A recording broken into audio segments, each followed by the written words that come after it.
an economy is based mainly on intangible factors like confidence, optimism, or expectations, and when you kill confidence, you kill optimism, and you kill expectations. You're killing the economy too.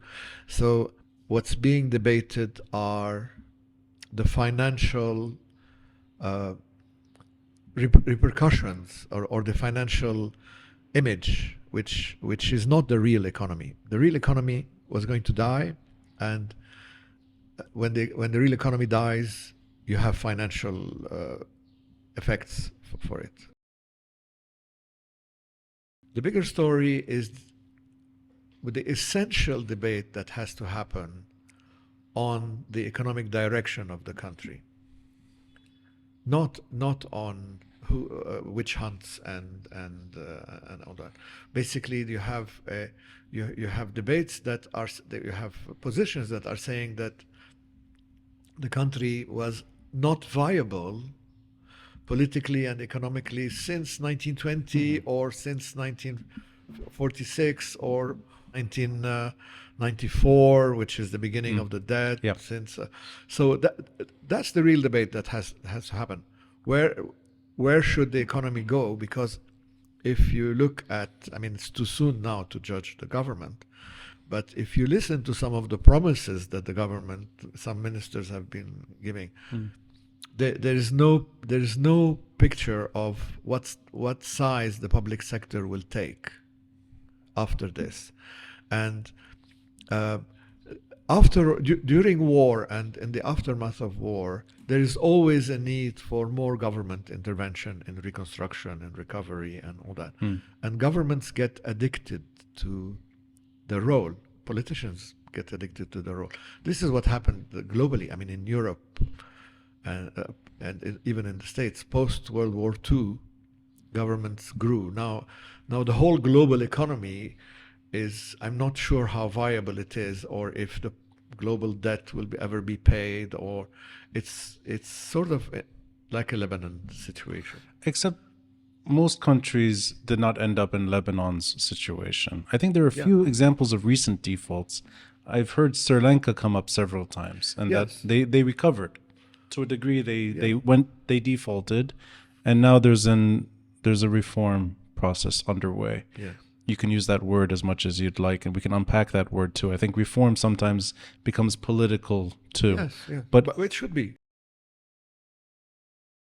Any banking sector would collapse if there is a run on the bank. Yeah, you've seen it even in Silicon Valley Bank. Once there's a run, the bank will collapse. Otherwise, the bank is not a bank. So what the run on Lebanese banks started in 2017. Right. Started in very soon after, probably mid 2017, I think, is the time when people realized that there's a run on the bank. And that's when the central bank started doing operations to restore, to limit the run, which is a losing battle. There's no bank can do it, no economy can do it, and the banks cannot do it. And the reasons for that are definitely political, because of the crisis with the Gulf countries, with Saudi Arabia in particular, the crisis in November 17 with Hariri going to Saudi Arabia, and in 2017. 2018, there was a sort of state of denial about it. I cannot explain it. I think it is political.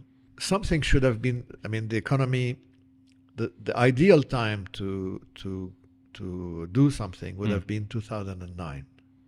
2009. Yes, that's the ideal time.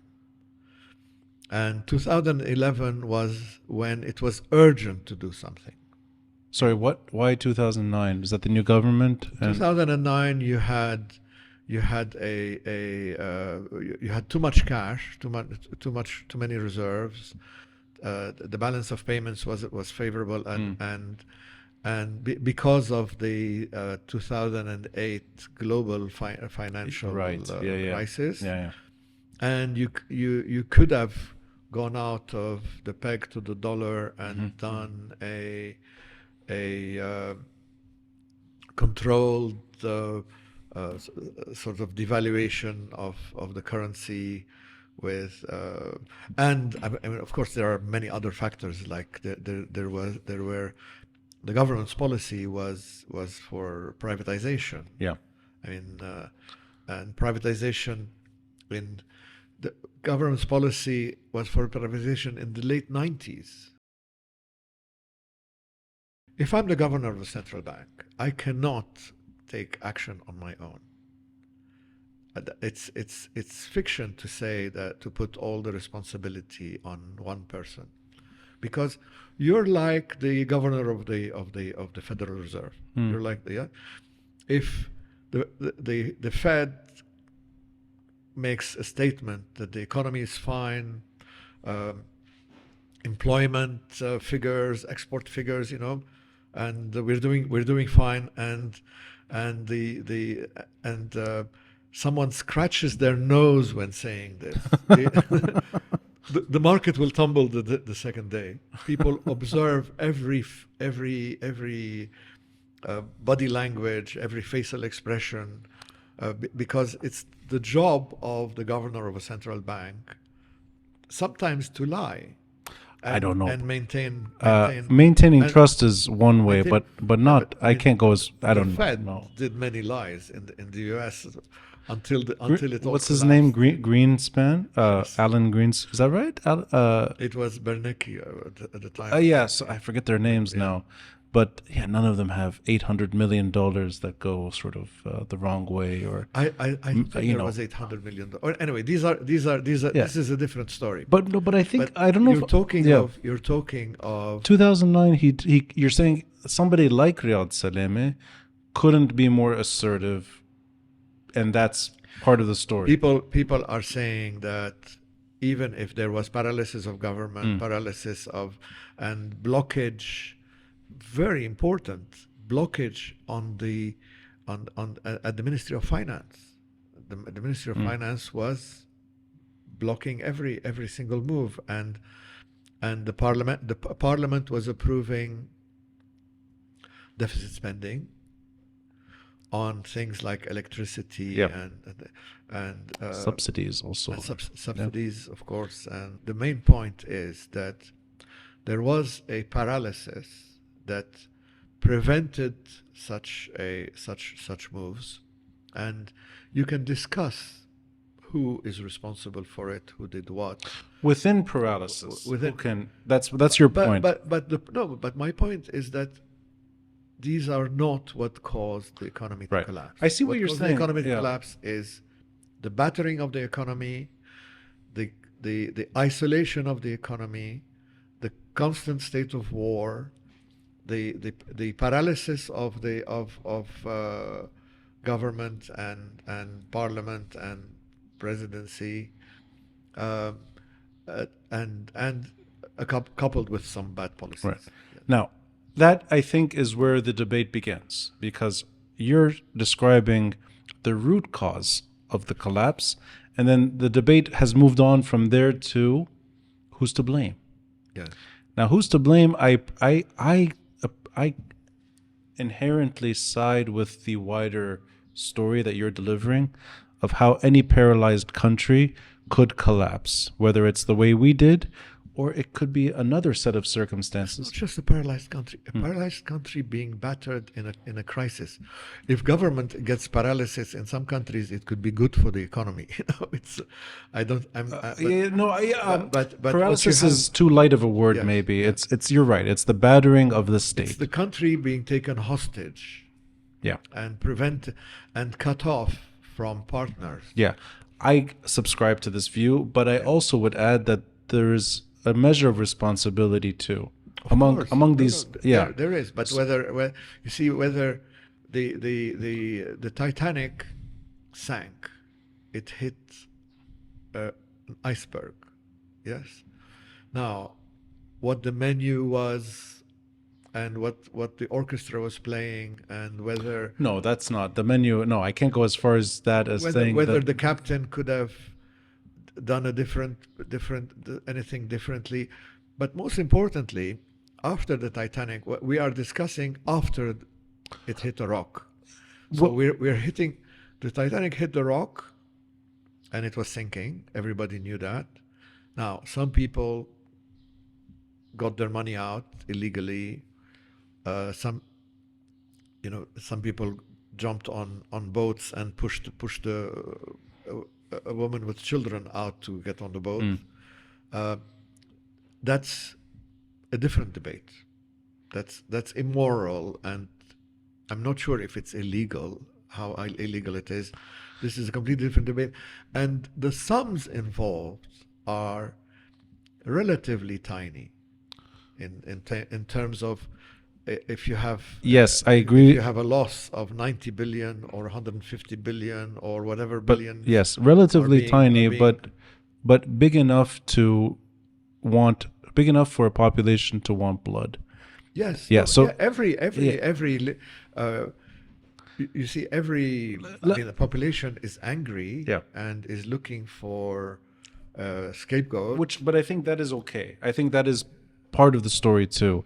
They need to find. I mean, there is the historical. There is the bad recipe, the bad ingredients that led to systemic failure. And I think it's not Lebanon's fault. I don't think Lebanese are to blame for that. I agree. You mean the ridiculous argument that the depositors were greedy because they put their money at a 5% interest rate? No. I mean it more like I'm able to see how certain decisions were made earlier than 2000, in the 90s, that could lead to problems later. I wouldn't blame the decision makers for the decisions they made at that moment. Yes. But let me go further. In other words, I cannot say that the Lebanese banking sector or the economic model is to blame. It's hard for me to go there. What I can see, however, is paralysis, long-term paralysis, leading to very limited choices, and the paralysis blocking any decent measures. Let me explain. I don't blame the default itself for the crisis we're in right now. The set of events that took place after the default, to me, is more important than the default itself. The Hassan Diab's government reluctance to do anything post-default. The hands-off policy that includes the build-up to August 4, and of course August 4 itself, and then the immediate caretaker capacity that took over for the better part of a stretch of time where there's no president. And Michel Aoun stays until 2022. I apologize. The caretaker capacity, what is it, almost a year before Saad Hariri is unable to form a new government. And then, of course, you have Najib Mikati. And the Najib Mikati government, too, it's short-term. It's short-lived. Lack of a president and the war. The last year and a half of Lebanon's history has been war. For me, that's more important than the default. I can't subscribe to this. It feels almost like an extreme view that because the default happened, everything happened. And I don't know if that's true. It is in the logic sense true. Because there are many ways you can default. Yeah. There are good ways and there are bad ways, and we should have defaulted maybe much earlier. But the worst way to default is 2 days before your interest payment is due for no reason at all. That signals, that kills confidence and all that. With no measures to preserve the economy, like after the default,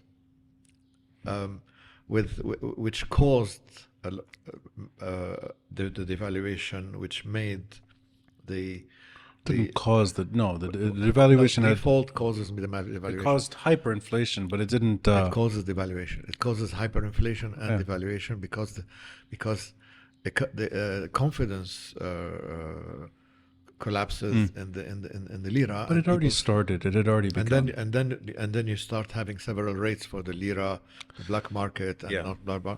That's caused by the default. Okay? The side of the Lawler, the Lawler, and 5 different rates. The black market rate, and the Lawler rate, and all this stuff. This a large part of it is caused by the default is a huge factor in confidence and in the valuation of the lira, but also the fact that you were draining between 200 million and 800 million. I don't know which figure is correct. I mean, a month from the reserves in smuggled goods. In smuggled goods caused by the subsidies. The subsidies which were not changed by the government, and also very important, there was no measures for the payment of debt. The banks. I mean, if you're talking about the banks are the biggest losers in this, and we should talk about the banks, not about the banking sector, what it is in Lebanon, what it is for Lebanon, but the people were paying their debts at 15-20% of the value of that debt, and the real loss was for the banks. Of course, this is paper loss, but that paper loss goes on to the depositors. What do you mean paper loss? You mean just numbers? Meaning that you're yes, the number is the same. Because you're paying dollars, and what you have is dollars. So it's just balance sheet things. It's not real dollars or whatever. But in the end, it is, because it's the depositors' money. But could we revisit? The banks lost. I don't know. I've heard something like 30 billion. But could we revisit just the decision? And you said it 2 days before 2 days before, for no reason. The payment for with no measure, and nobody explained it, and it just happened. So that decision, and then the lack of decision thereafter. But that decision. Let's go back in time. But that's still consequences. But that's still who took which lifeboat, and whether you tried to save something or not, and whether there was a pirate that came and stole the furniture. I'm not going to defend the Hassan Diab era one bit. I'm not even going to attack Hassan Diab. And I'm not going to I'm not going to defend 100. This is what I'm trying to get at. It's not about that phase of time. It's not even how that government happened. Forget that. The IMF negotiations and the recommendations were there. I am not qualified to substantiate or not, because I don't have access to all these. What figures. I'm trying to get at is I don't know. Let me tell you what the main point is. The main point is that the government could have done a policy. The government could have imposed whatever Lazar or plan or any other plan, and taken the consequence of it, and it didn't. So where does the fault line for you lie between the government's responsibility and the banks? I'll tell you what. The fault line. I don't know if it's easy to just say it's the government's fault and the banks are innocent. I don't believe that. And I don't believe that you can put all the burden on the state too, under those battered circumstances, which you said. And I think in the mix, the central bank is part of the story, but it's not the full story too. So in other words, Riyad Salemi can be guilty and not guilty of everything too, which I think is a nuanced way of looking at his role in hindsight. He's not the only person in the story, clearly. He's easy to blame. He's easy to target. I don't think the banks are innocent. And I don't think the state could do more anyway. It's the perfect crime.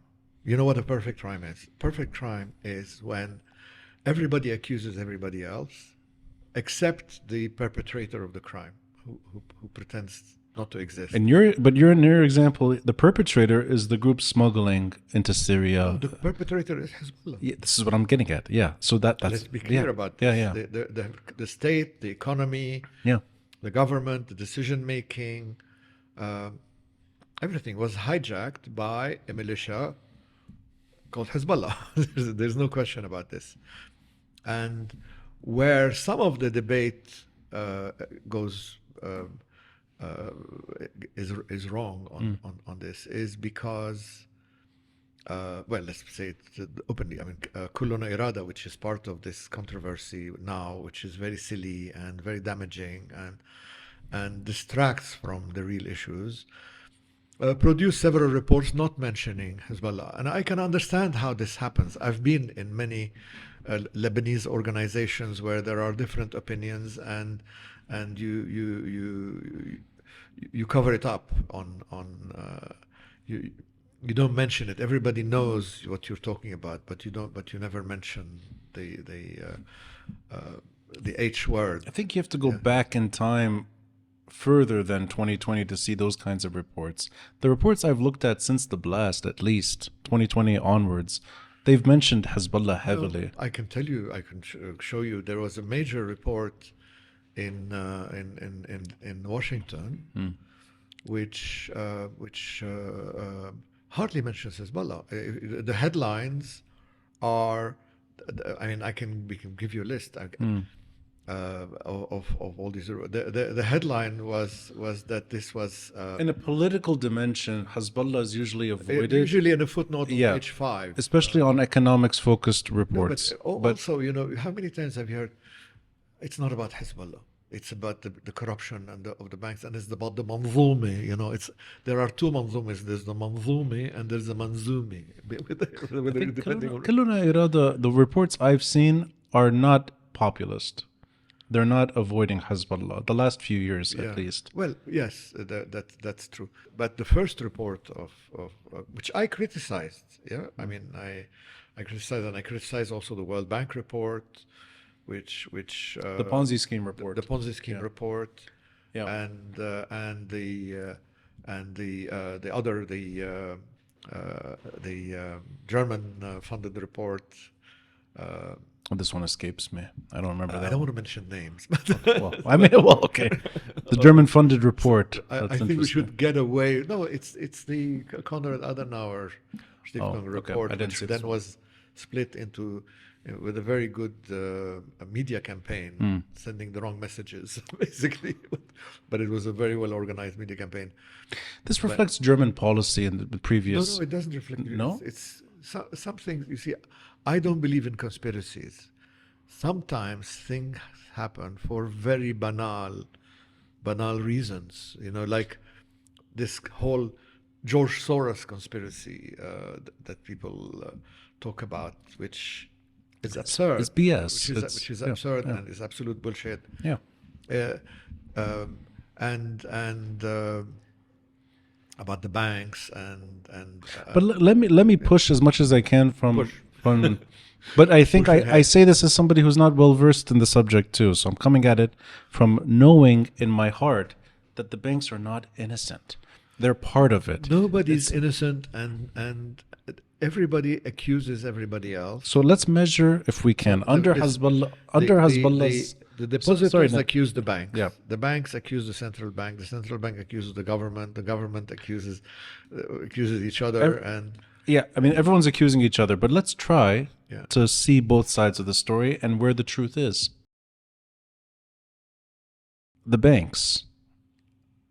I think the lobbying effort underway to discredit restructuring voices is part of the story. I think there's something...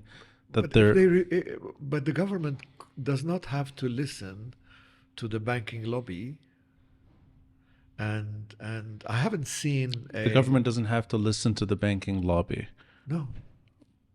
I mean, the government of Diab, the people involved with it are saying that they wanted to do measures, but the banking lobby stopped them. The government doesn't have to listen When the to the banking lobby is also reflected in government, maybe No, that's... it's not. It's not. It's not reflecting. The government of Diab was an March 8th government controlled by Hezbollah. There's no doubt about it. There was no other. It was a government which is politically and economically responsible for its policies. Governments which are national unity governments have a different kind of paralysis. Well, but okay, but how about you still have voices, at least in parliament today, that reflect the banking? Yes. Yeah. So they are in government. It's not that they're not in government. Yeah, I know what you mean. They could not prevent the government from executing a policy. So then what is happening right now? The government could have executed in the same way as, I mean, there is no mechanism for the government for a banking lobby to prevent the government from. The government doesn't even have to listen to parliament. So, but what? Okay, but let me go back to the measuring responsibility. Yeah. If let's say the government doesn't have to listen to anyone, the government can make its own decisions. You're right. But if it's not paralyzed and if it's not paralyzed, and yes. Now, today, there's a new government that is technically not paralyzed the way previous governments were. At least on paper, it can flex more than other governments could. It's not a national unity government, even though it is maybe portrayed that way to a certain degree. I don't think it's ever going to look like any post-May 2008 government. It is. Yeah. It can do more. Sure. It has a bigger mandate, and there's a president that is more confident than any recent president in modern Lebanese history. Yeah. At least the way it appears so far. And a prime minister who's new to the scene. And a lot of international support. A lot of international support. And for the first time, for a long time, because Lebanon was isolated, abandoned, yeah. Yeah. So what is that? There are right. Now, yeah. In that sense, why is there a concerted effort right now by the banking sector, or what appears to be the more shark-like voices in the banking sector, against advocates for restructuring? This you're talking about the campaign, against certain individuals. Yeah. Yes. Yeah. This campaign harms the debate. And even the way the defense happens can harm the debate, because because it diverts from the main issue, and it diverts from the bigger picture. It becomes like a personal attacks and ridiculous conspiracy theories and all that. So I'm against both sides in this almost. Yeah, I have sympathy with the weaker side. Yeah. Because you're a good person. No, because they're friends. Basically. Because they're friends, right? Yeah. And bankers are. I mean, I have banker friends. Don't tell anybody. Except these people. No, seriously. We are there are huge opportunities, and there needs to be a serious debate about the direction of the economy, how you're going to revive it. The historical part is essential, but not key, because if you consider that that the neoliberal approach of the economy was going to hit the wall anyway, which is a very fashionable idea, and that we were not a productive economy, and we were not all that talk, and rentier economy, and all. If you consider that Lebanon was not viable since 1926 or since 1923 or since 1994, then you're doing a major overhaul of what the economy is and what the role of the government is going to be, and what kind of government. So Nadim, since you have no stake in either side, you're friends with both. I have stake in every side. So sorry. Since you're friends, since you can see the attack mistakes happening. Yeah. Tell me where you think the banks went wrong. Is there anything the banks have done that, in your opinion, were mistakes that could have been avoided? Okay. I have a very simple answer for this. Some bankers don't even know what happened. Some bankers are still wondering whether they did wrong or whether they could have pulled out or whether. Let me explain it to you the way it was explained to me by Basil Fleihan in 1998. So in 1998, he was out of government and Hariri was out of government. It was the Lahoud government. And we were doing, I was in Oxford, we were doing a conference on privatization.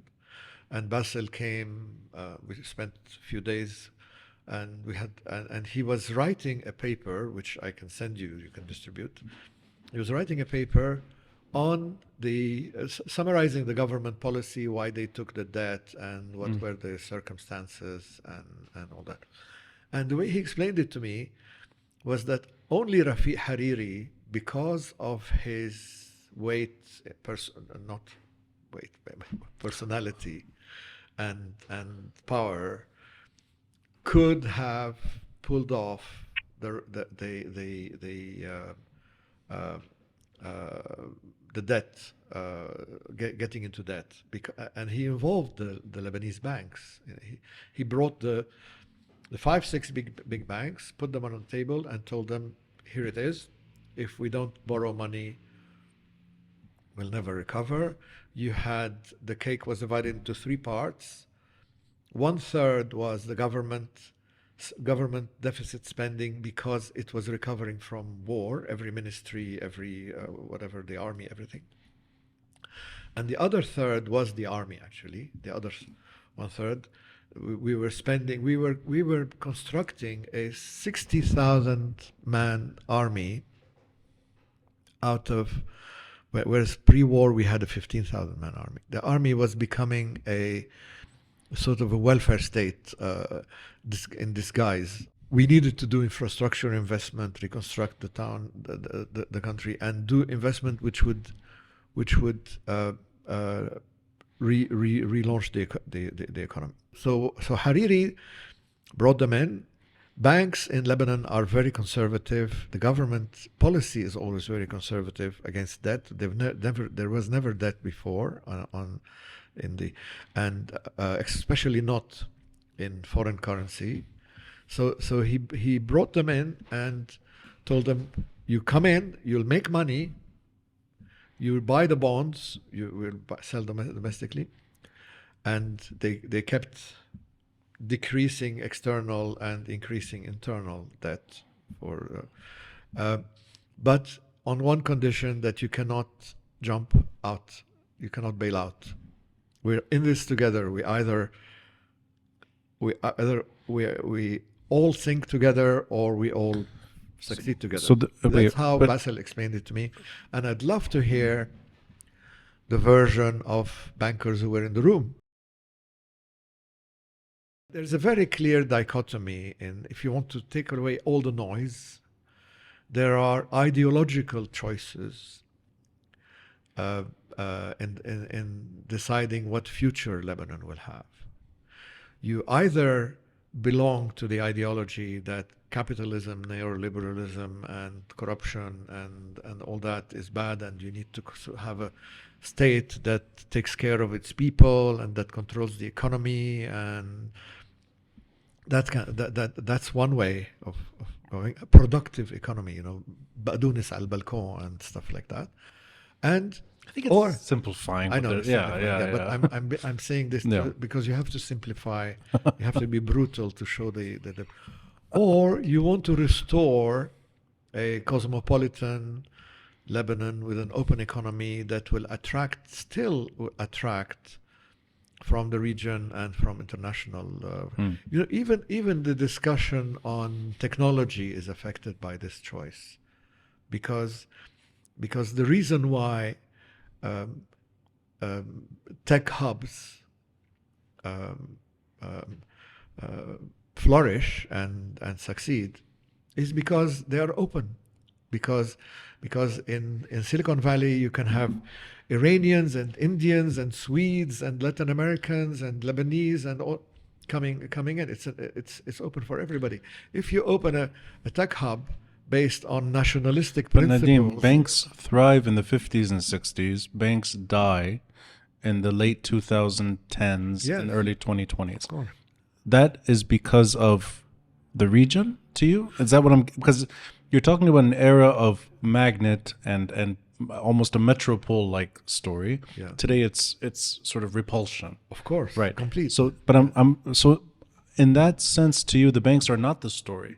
Banks are just they're a reflection of circumstance. Banks, politicians, individuals, investors, all that are all part of the story. And they're all arguing about the responsibility and all that and getting lost in the details of how many, well, I won't get into that, but lost in details about small sums that are not really the reason for the collapse. Okay, now let me push further. I know I may not get the answer I'm looking for, which is fine. Yeah.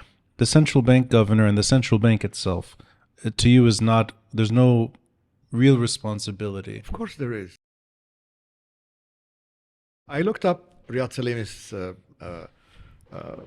positions on certain policies. Riyad Salameh was definitely against the government deficit spending, and he warned against it in 2011 onwards and even before. He couldn't do anything about it. I don't know why. Riyad Salameh was against the hike in the public sector salaries, which happened in 2016-17, which was the government's, which was the president's promise and the government's policy at the time, and he was against the default as it happened, in the way it happened. So he's definitely responsible because he was in a position of responsibility. Riyad Salameh has definitely a large responsibility, but Riyad Salameh cannot do government monetary policy. Riyad Salameh, the monetary policy is done by the government, by the Ministry of Finance, and by the central bank, which has a committee on which sits the Director General of the Ministry of Finance, who has signed off on every single decision and every single loan and every single operation on these things. And whether you can do a monetary policy when you have no president. Sorry. I think one could look, and you're referring to Alam Bifani. One could look at his role and cherry pick things that are considered problematic. One could actually go back in time and look at what could be perceived as obstruction.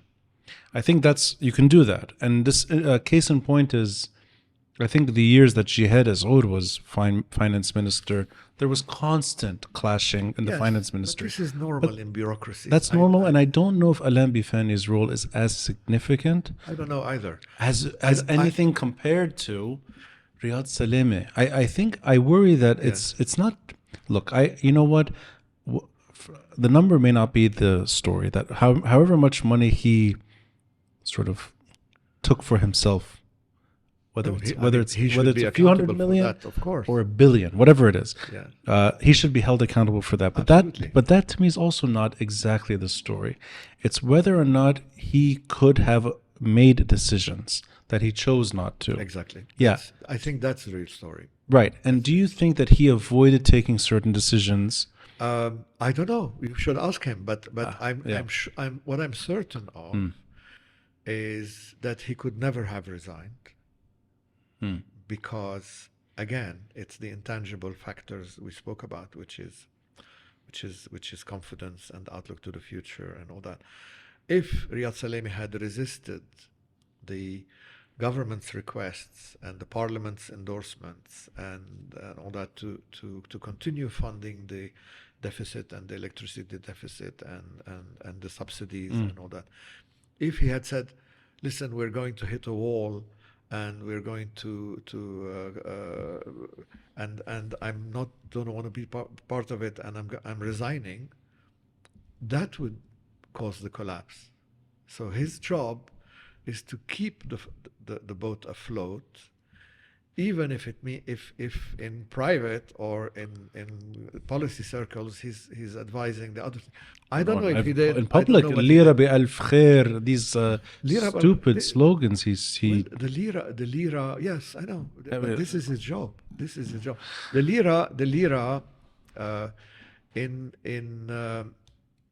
I mean, the lira as a lira depends on government policy. Okay, so in that 3-point story, you have the banks. You're looking at them in retrospect. Yes. The central bank governor, you also think of him as somebody who's in a bad place and can't do. He's stuck, and he's stuck in his job as the country. I don't see him resigning. Yeah. I don't see him resisting government pressure to, if he says no and there's no electricity tomorrow, it's not something. Maybe he should have had the guts to do this, and he didn't. And maybe he should have had the guts to do it. I mean, if he had done it in 2014 or 15, the damage would have been less. But there's a very important factor in policymaking. We have the advantage of looking back to what happened since. In 2009, you did not know there was going to be a coup. You did not know there was going to be paralysis. You did not know there was going to be a war in Syria. You did not know that you were going to spend 3 years without a president, without a government, without a parliament. Absolutely. You did not know that there was going to be this huge kick to the economy that tumbled it down, which increased government deficit 4 or 5 times, which is the hike in prices. I still don't know the exact figures on this.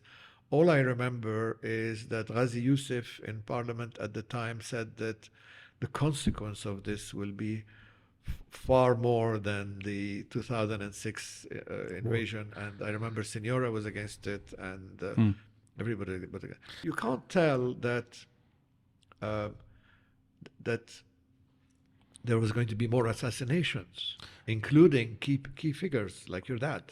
What you're saying, though, what I'm hearing from you is the banks, the central bank, and the government, all three are not really the story. Not what? They're not the story. The story is Hezbollah. At the end of the day, what I'm saying is that the real story is the iceberg, which would have collapsed the whole system. Which is Hezbollah. Anyway, which is Hezbollah. Okay, so post-war, post-ceasefire, and new government and new debate. Yes, and that's the important part. The important part is now that you should have a proper debate, because some decisions which will be taken in the next year or so could send the economy either that way or that way. So in that debate, let's determine the future of the country. The real question is, by examining what happened before and the policies and everything, what direction should the state take to recover in the next in the future? If you condemn the country since the 1950s that it was a corrupt, blah blah, neoliberal, all these slogans that you hear, and it was not a viable operation. I see that you're. Do you want some more? Yeah, you can keep talking. It'll catch your voice. It'll catch my voice. Okay. Yeah. Thanks. So then you're doing you're determining which direction the country will take, which is one where the state will have even a bigger role, whereas it is the role of the state that sank it in the first place. I have sympathy to the restructuring voices to a point. Yes. To a point, not to the extreme. But restructuring is technical details. You and I are not qualified to discuss because we don't have the right figures and we don't have the right. I may be slightly more knowledgeable than you in finance, but I'm not really. No, you're multiple times more knowledgeable. But that's kind of where I'd like to end this with. There's a debate around what looks like restructuring the banking sector. Yes. And there's two arguments. Yes.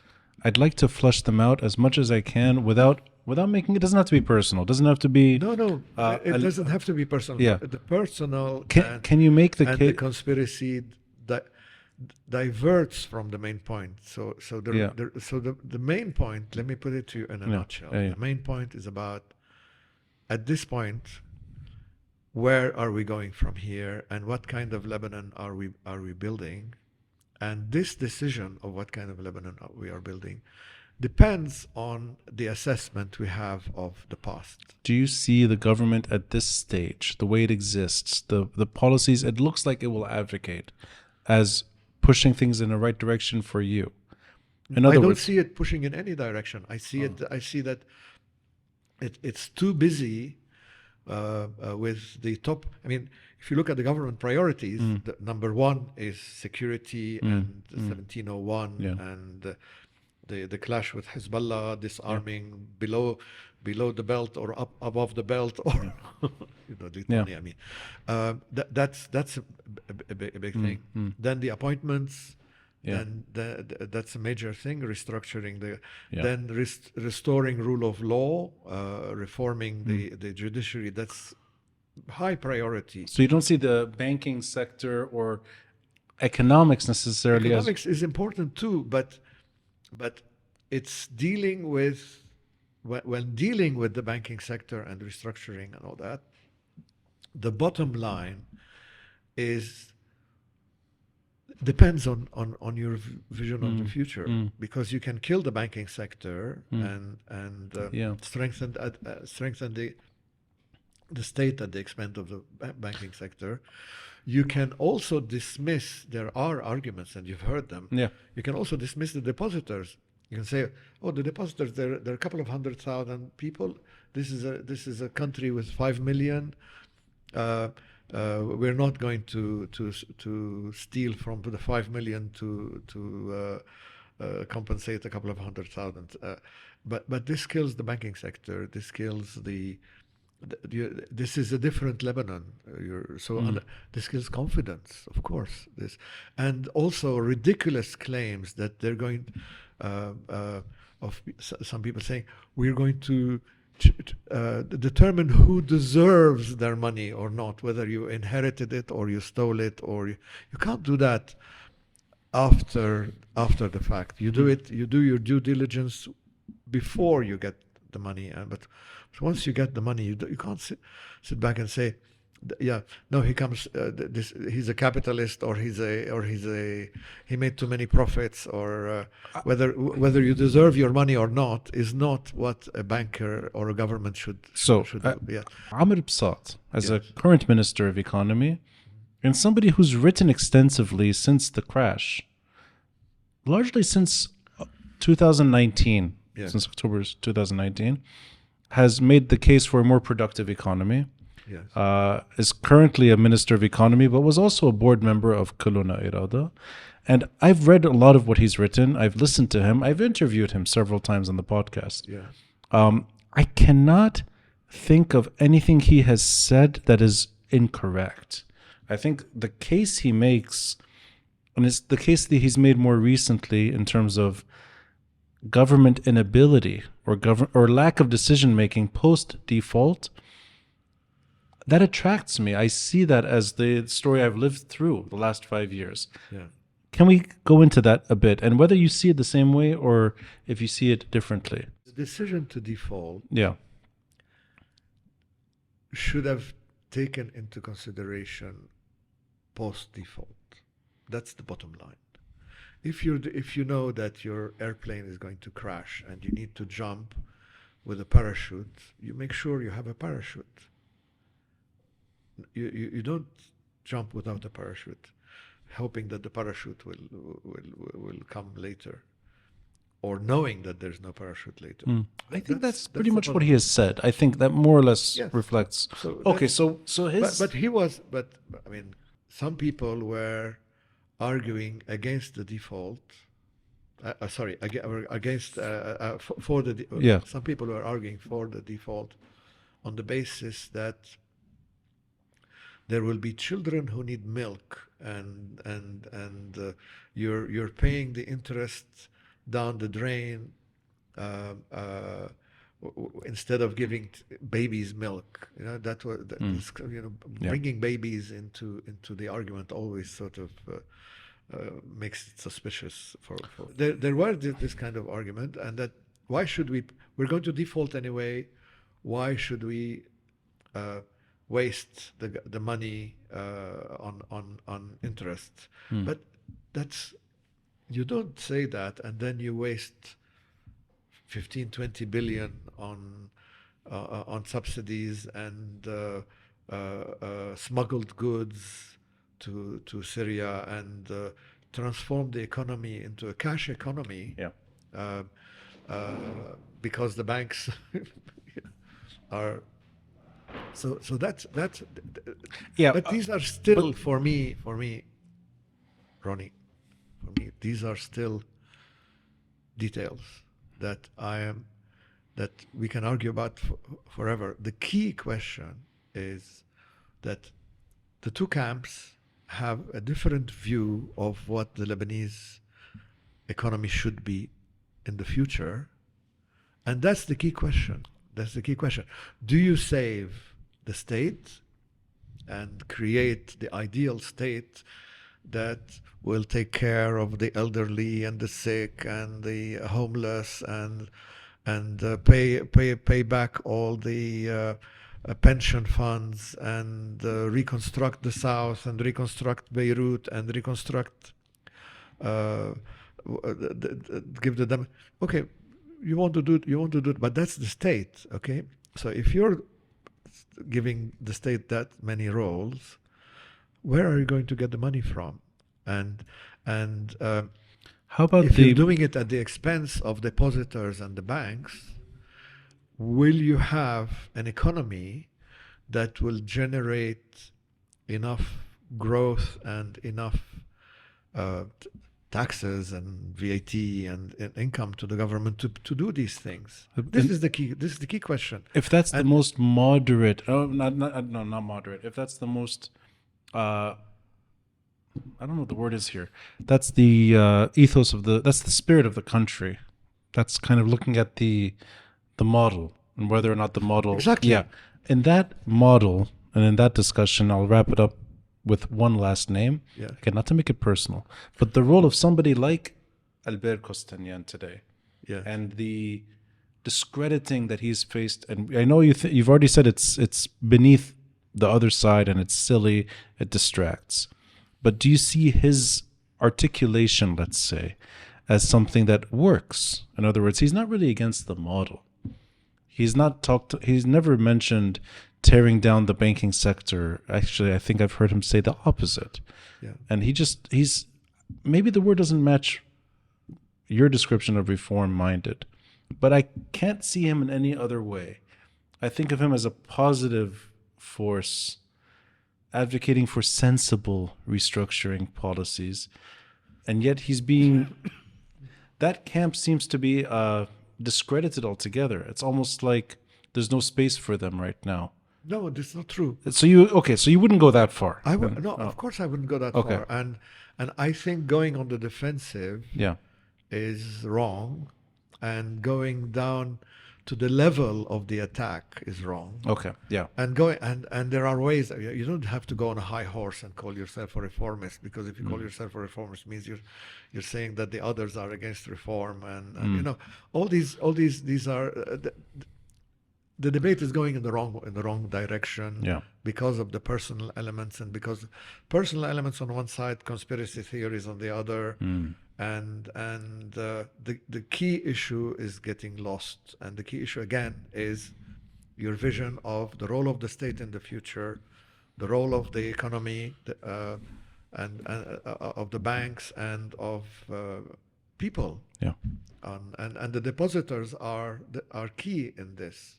The key issue is to avoid this stupid personal attacks and conspiracy theories on diverting people's attention from the key question, which is what Lebanon should look like and what measures that we are taking now will affect the viability of that direction or the other.